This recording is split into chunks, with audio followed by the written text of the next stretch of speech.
नमस्कार दोस्तों, कथा श्रेणी में आप सभी का बहुत स्वागत है। मैं आपके सामने एक कथा लेकर आई हूँ।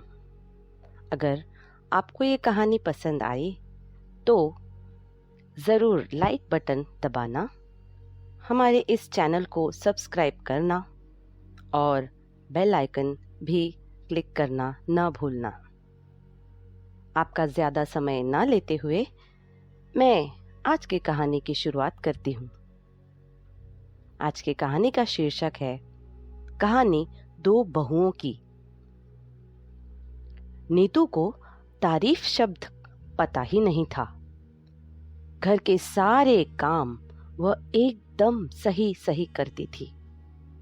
खाना बहुत स्वादिष्ट बनाती थी, लेकिन फिर भी आज का खाना अच्छा था बहू, ऐसा उसकी सास कभी भी बोलती नहीं थी और पति भी कभी उसकी प्रशंसा नहीं करता था। उसने बनाया हुआ खाना चुपचाप खाकर दोनों पति और सास चले जाते थे। उसने खाया या नहीं, इसका उन दोनों को कोई फर्क नहीं पड़ता था। सास को वह पसंद नहीं थी। उसके हाथों से जरा सी भी भूल हो गई तो सास तुरंत गुस्सा करती थी। उससे भी बुरी बात यह थी कि उसके पति और उसके बीच बातचीत का ज्यादा नहीं होती थी और उन्होंने ये चुप्पी बनाए रखी थी। वह उस पर ध्यान ही नहीं देता था। परदेश में पढ़ाई करने गया हुआ छोटा देवर मात्र समय समय पर नीतू को फोन करता था, पूछता था, भाभी कैसी हो? उसका फोन आने पर नीतू बहुत खुश होती थी। अपना मन हल्का करने का उचित स्थान था नीतू का।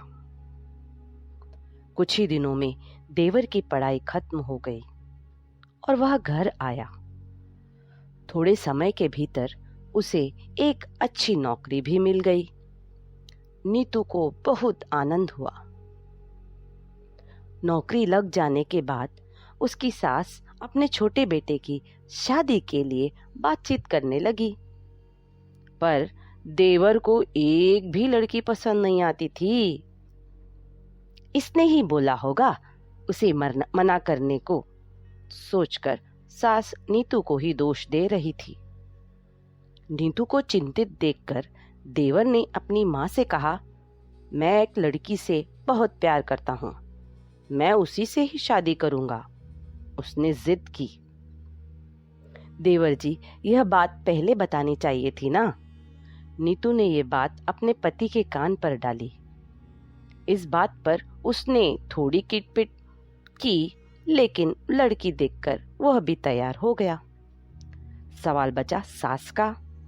अपने छोटे बेटे का मन कैसे दुखाएगी वह। बाद में उनकी भी हाँ हो गई। नीतू को बहुत खुशी हुई। उसे लगा एक अच्छी सहेली आ जाएगी अब साथ देने के लिए, दिल के राज बताने के लिए। पर कैसी होगी छोटी देवरानी? रस बस जाएगी हमारे साथ और इस घर में, या वह एक अलग दुनिया बसाने पर जोर देगी देवर जी को?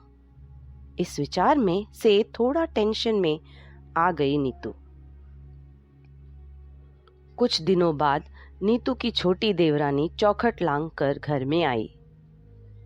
देवरानी ने घर में आते ही सारे घर की जिम्मेदारी अपने हाथों में ले ली। अब सास ने अपनी छोटी बहू की ज्यादा ही तारीफ करना शुरू कर दिया। उसे माँ जैसा प्यार करने लगी। यह देखकर नीतू की आंखों में आंसू आ जाते। वो सोचती, मैं भी तो यही काम करती थी, फिर मेरे साथ ही ऐसा बर्ताव क्यों? अब थोड़े दिनों में बाद छोटी देवरानी पूरे घर पर राज करेगी और फिर मेरी जगह वहां कोने में होगी। अपने ही विचारों में खो गई नीतू। नीतू के भाव समझने पर छोटी देवरानी नीतू के हाथ में अपना हाथ लेकर बोली, दीदी मुझे सब पता है, मुझे अपनी छोटी बहन समझिए। देखना, बहुत जल्दी ही सब ठीक हो जाएगा। छोटी देवरानी ने पूरे घर की जिम्मेदारी तो ले ली, लेकिन कामों में कुछ न कुछ बार बार भूल करती थी। फिर देवरानी नीतू के पास जाती और मदद मांगती थी। ऐसा रोज ही होने लगा। यह देखकर सास लेकिन गुस्सा हो गई। मेरे रहते हुए वह छोटी बहू बड़ी बहू को क्यों पूछती रहती है।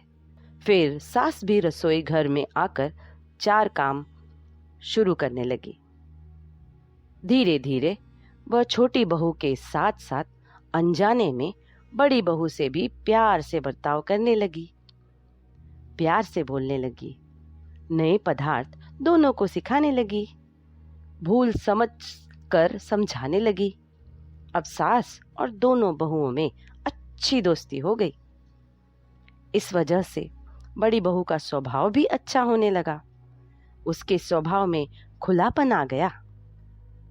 सास भी दोनों के साथ कभी शॉपिंग तो कभी फिल्म देखने जाने लगी। वो अपनी दोनों बहुओं को समान प्यार करने लगी। इस वजह से घर का माहौल हंसता खेलता हो गया।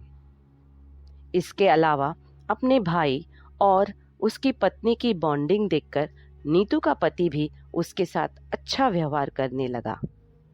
यह देखकर छोटी बहू बहुत खुश हुई। दीदी, घर पर पहले आप ही का हक था। ऐसा बोलकर छोटी बहू ने पूरे घर की जिम्मेदारी अपनी जेठानी को दे दी। साल भर में नीतू के देवर को अच्छे वेतन और बड़ी पोस्ट पर स्थानांतरित किया गया। अब छोटी देवरानी भी अपने पति के साथ परदेश जाएगी और मैं फिर अकेले रह जाऊंगी। इतना ही नहीं, इतने सालों बाद सास का व्यवहार जो इतने सालों बाद बदल गया था, वह फिर से वही हो गया तो? इस विचार से नीतू डर गई। देवरानी की नीतू को इतनी आदत हो गई थी कि उसके बिना घर काटने को दौड़ेगा। देवरानी के आ जाने से घर का माहौल बदल गया था। वह थी ही ऐसी खुशमिजाज और ऊर्जावान, जैसा कि नाम से पता चलता है। यहाँ देवरानी की हालत भी कुछ अलग नहीं थी। उसे दुख हुआ कि यदि यहाँ रहना पड़ा तो उसे अपने पति से दूर रहना पड़ेगा। नीतू के देवर की जाने की गड़बड़ और देवरानी मात्र टेंस होने के कारण नीतू सोच में पड़ी। अंत में उसने देवरानी को पूछा तो देवरानी ने जवाब दिया कि दीदी, मैं सारा दिन नए स्थान पर अकेली रहूंगी, उससे अच्छा है मैं यहीं हूं। आपके देवर को बोला है मैंने शनिवार और रविवार की छुट्टियों में आप ही यहाँ आ जाया करें। मैं भी उनके साथ जाया करूंगी बीच बीच में, थोड़ा बदलाव के लिए। उस पर वह बोलते हैं कि 6 महीनों में वापस यहाँ ही बदली कर लूंगा मैं। अपने पति की नकल करके देवरानी बोली और छोटी देवरानी भी हंसने लगी। अपनी आंखों के आंसू पोंछते हुए नीतू बोली, छोटी, यह दिन वापस नहीं आने वाले। जाओ, तुम अपने पति के साथ, उनके साथ भी कोई होना तो चाहिए ना। दीदी, आपने मुझे बड़ी बहन का प्यार दिया है, वैसे ही भैया के रूप में एक बड़ा भाई मिला। यह भरा हुआ संसार छोड़कर मैं कैसे जाऊं? वहां अकेली का मन नहीं लगेगा। 6 महीने का तो सवाल है, वे आते रहेंगे यहाँ पर। यह सुनकर नीतू ने अपने देवरानी को खुश होकर गले लगाया। तभी देवरानी नीतू को बोली, अपने पति के साथ एक अलग जीवन बनाने में समय नहीं लगता। अपनों में रहकर पति की प्रतीक्षा में ही आनंद है। दोस्तों, 2 अलग अलग घर और ससुराल से आने वाली ये लड़कियां अपने नए घर के लिए सब कुछ करती हैं। पता ही नहीं चलता कि कब एक दूसरे की आदत हो जाती हैं।